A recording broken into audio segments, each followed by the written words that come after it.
are, we've got our first side panel in at this time. Hasn't been fully screwed in yet.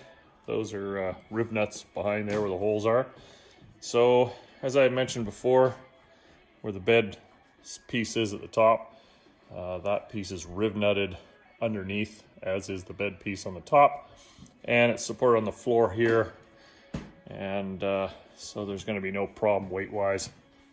So we just need to build the other piece on this side so it's a mirror image.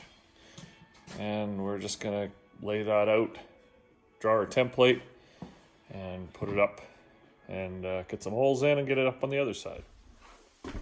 So we got the side walls in and bolted. They turned out pretty nice. The scuff marks there are just places where I sanded a little bit when I put the washers in. We'll just cover that in lacquer and it'll cover those up nicely. We got them both in there. They're sitting in the right spot.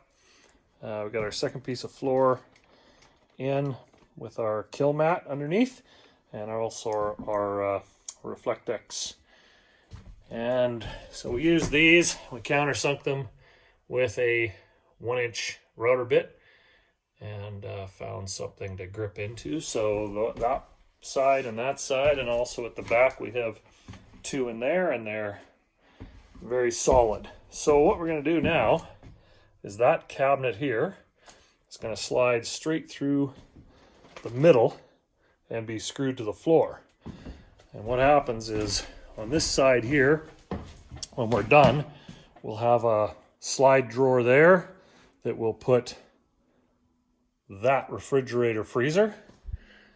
And this side here will be sitting out the back, and we'll have a set of about 24-inch drawers. I'll probably put three even-sized drawers in there. All right, so right now, just cleaning up the floor. I'm going to mark off where that box goes, slide it in, and get it into place.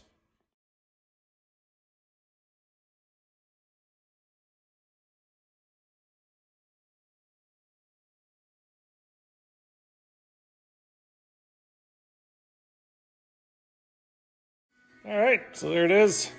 Box is in place. Like I said, this will be 24-inch deep set of drawers. And this will be the top of the bed. You can see that piece goes right all the way across. We'll have 78.5 inches from one side to the other. And on this side, that's our refrigerator in there. It's a chest freezer. It'll pull out. We'll have a double set of drawer slides on there, and it'll just pull right out and open up, and it'll work out pretty well. So this is the back part that you see there is the finished floor. The front part will be refloored once all the cabinets are in. They'll be raised. So the fridge will actually be raised up probably about another 1/2 inch on top when we put the slides and the drawer in. And we probably have room on top of it for either a small drawer or a butcher block or something to pull out.